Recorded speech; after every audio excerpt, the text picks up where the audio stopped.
In questo video voglio parlarti di 3 aspetti fondamentali in grado di migliorare la qualità audio del tuo microfono, a prescindere dal microfono che possiedi.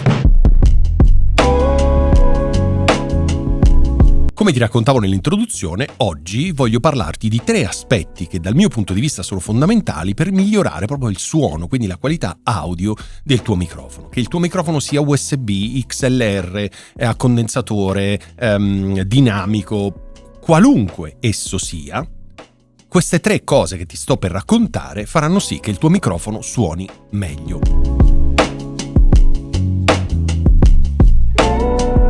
Ovviamente la prima cosa che è fuori da queste 3, insomma è fuori gara, che ti ripeto sempre in ogni video, è quello del trattamento acustico, perché io ti posso raccontare quello che vuoi, ma se la tua stanza è piena di eco, di reverbero, di rumori, ci fai veramente poco. Dando per scontato che tu possa e voglia farlo anche con costi veramente vicini allo zero, e trovi diversi video nel mio canale dove ti parlo come utilizzare le coperte, come utilizzare i cuscini, come utilizzare libri, come utilizzare tende, insomma tutte queste cose qui a costo zero perché ce l'hai già a casa per ottenere una qualità audio migliore. Ok, quindi escludiamo questo primo aspetto che è fuori, come ti raccontavo, dai 3 di cui voglio parlarti oggi, e iniziamo con i 3 aspetti fondamentali.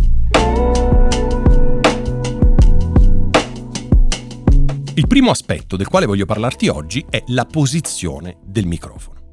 E nello specifico la posizione del microfono te ne parlerò in modo più ampio. Il primo aspetto della posizione del microfono del quale voglio parlarti è la capsula. Dov'è la capsula del microfono? Dobbiamo provare a parlare nel verso giusto del microfono. Questo può sembrare una banalità, ma ti assicuro che non lo è. E il mondo è pieno di persone che parlano nel verso sbagliato, ad esempio del Blue Yeti, è pieno di persone che parlano nel verso sbagliato del microfono. Facciamo un esempio. Prendiamo questo microfono che è l'Elgato Wave DX, tra l'altro un microfono bellissimo, per quello che costa, veramente ottimo, e trovi un sacco di video sul mio canale. Qual è il lato giusto nel quale parlare? Questo? Parliamo qui? Parliamo qui? Dove parliamo? Ora, se tu vedi i miei video, sai dove si parlano in questo microfono, ma se non hai visto i miei video, o non hai mai visto nessun video di questo microfono, questa è la prima volta che lo vedi, e dove parli in questo microfono? Potrei farti esempi anche con tantissimi altri microfoni. Il punto qual è? Che ci sono microfoni che si chiamano front addressed, ovvero si parla qui perché la capsula è qui, e ci sono microfoni side addressed perché si parla qua, quindi front e side, quindi lato e parte frontale. La capsula potrebbe essere orientata qui, ma potrebbe anche essere orientata qui.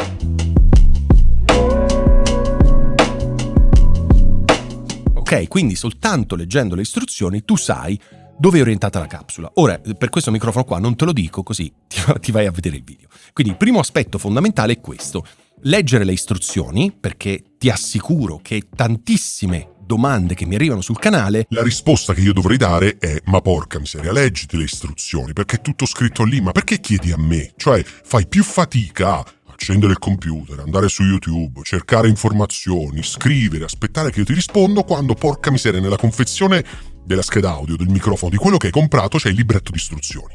Basta sfogliarlo e trovi subito la risposta. Però le persone sono pigre.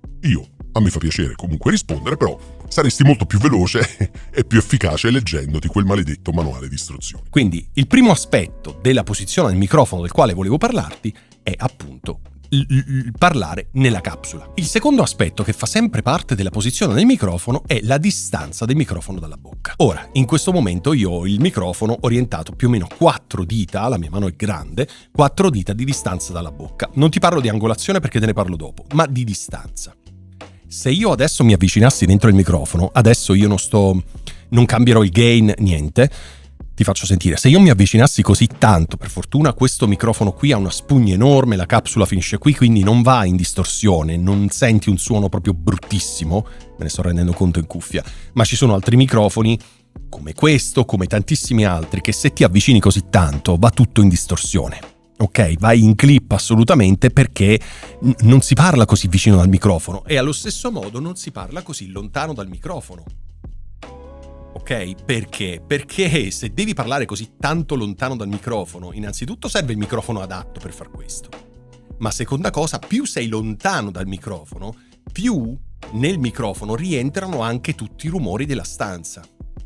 e quindi l'audio sarà di pessima qualità. Quindi un altro aspetto fondamentale è quello, come ti raccontavo prima, della distanza della bocca dal microfono. Ora, se il tuo microfono è a condensatore, sicuramente potrai stare un po' più lontano. Se il tuo microfono è dinamico, dovrai stare un po' più vicino. Però sul mio canale ci sono infiniti video dove ti parlo anche di questo aspetto e non devi spendere una lira, perché scegliere la giusta distanza dal microfono è gratis. Ti basta semplicemente avere la voglia di imparare a far suonare bene il tuo microfono. Il terzo aspetto che attiene alla corretta posizione del microfono è l'angolazione. Ok? Come vedi, in questo momento io non ho il microfono davanti alla bocca così.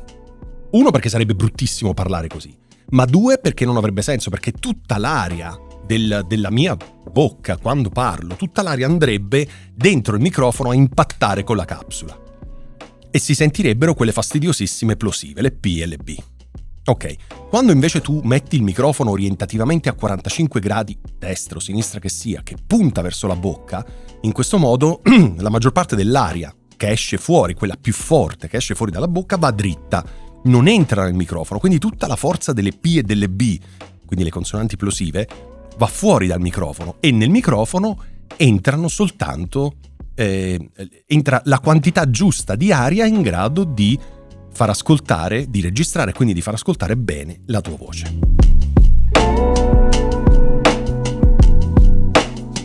La distanza è fondamentale.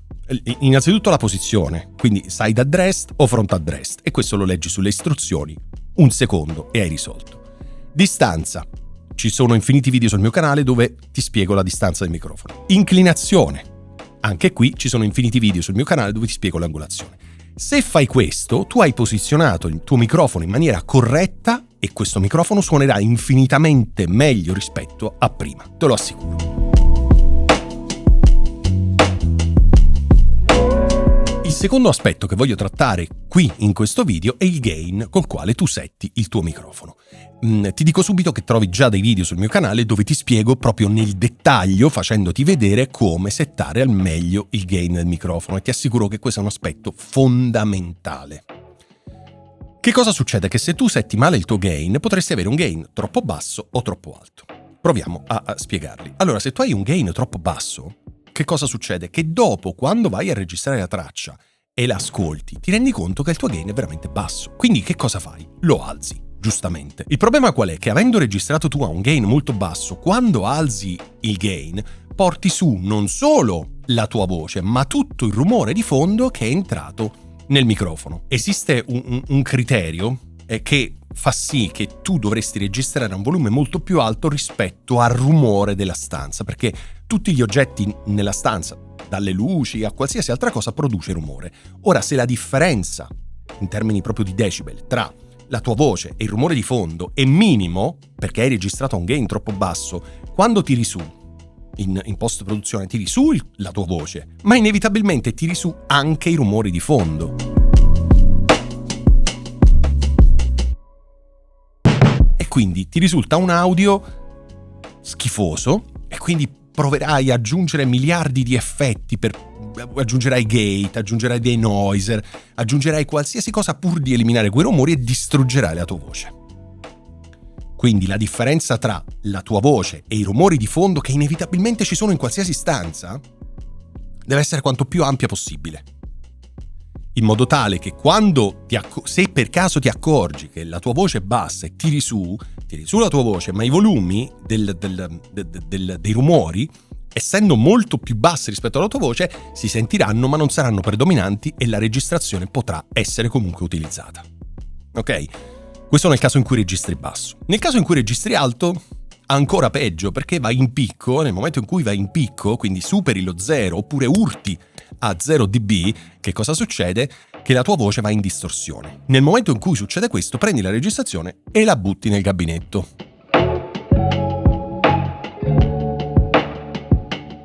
Ora tu mi dirai, Ale, ma io ho saputo che tramite software, intelligenza artificiale, bla bla bla, si può recuperare. Sì, si può recuperare.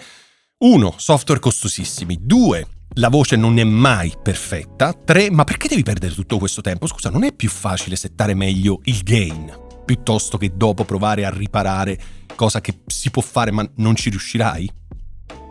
Ok? Bene, quindi come settare il giusto gain? Al di là di andare a vedere quel video perché te lo spiego proprio nel dettaglio, quando registri, prova a visualizzare sul tuo computer, sul registratore, dovunque, scheda audio, lo strumento che stai utilizzando, di stare tra meno 18 e meno 12 dB. Questo perché? Perché registrando quel gain, in fase di post-produzione, se utilizzi un equalizzatore, un compressore o qualsiasi altro effetto, questo inevitabilmente aggiungerà anche un po' di gain e tu hai spazio, si chiama headroom, spazio per aumentare un po' il gain. Se per caso non vuoi utilizzare nessun effetto, hai comunque tanto headroom, come ti raccontavo prima, per cui in fase di esportazione tu puoi portare tutto a meno 14 lufs, esportare nel modo più corretto il tuo audio. Ok, quindi regolare il gain del microfono è fondamentale per farlo suonare bene e avere meno rumori di fondo.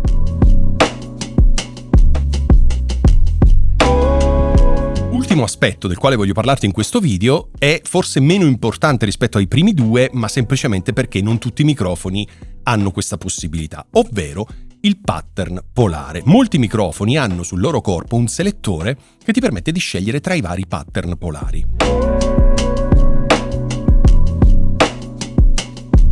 Quello che ti consiglio sempre e comunque se fai podcast, e questo canale è destinato a un pubblico di persone che fanno podcast audio e video, è quello di scegliere il pattern polare cardioide. Lo riconosci perché ha forma di cuore. Oppure leggi il manuale così capisci quale dei vari disegnini che sono sul corpo del tuo microfono è il pattern polare cardioide. Nel momento in cui utilizzi quel pattern polare, che cosa succede? Che prende il tuo microfono, si setta per prendere soprattutto ciò che arriva davanti, un po' di ciò che arriva di lato e niente di ciò che arriva dietro. Questo è fondamentale perché in questo modo puoi mettere la parte posteriore del microfono orientata verso la fonte di rumore, che potrebbe essere una finestra oltre la quale ci sono delle auto, un muro oltre il quale ci sono vicini rumorosi. Perché questa zona qui del microfono è molto meno sensibile, grazie al pattern polare cardioide. Potresti però voler usare un pattern polare ipercardioide o supercardioide. Sono molto più stretti davanti, quindi molto più prendono molto di più di ciò che arriva di lato, davanti, scusami, ma in maniera molto più stretta, niente di ciò che arriva di lato e pochissimo di ciò che arriva dietro. Qual è il migliore o peggiore? Non esiste, dipende dalla situazione. Perché ad esempio, guarda, questo qui ha un pattern polare cardioide. Se io mi muovo qui oppure qui, l'audio tutto sommato non è malissimo, ma se mi muovo tanto, per esempio, ecco, adesso io sto sentendo in cuffia, l'audio è peggiore. Perché? Perché sono uscito fuori dalla zona in cui il microfono è sensibile. E questo è il pattern polare cardioide. Il pattern polare supercardioide o ipercardioide è ancora più stretto, quindi ti basta muoverti veramente di pochissimo e l'audio si sente male. Quindi dipende da te che cosa devi riprendere, se sei una persona che sta fermo, se sei una persona che si muove, se ci sono rumori di lato, se ci sono rumori dietro. Insomma, non c'è il giusto pattern polare perfetto sempre e comunque. O comunque, in linea di massima, si utilizza sempre il cardioide. Rare eccezioni, ipercardioide o supercardioide.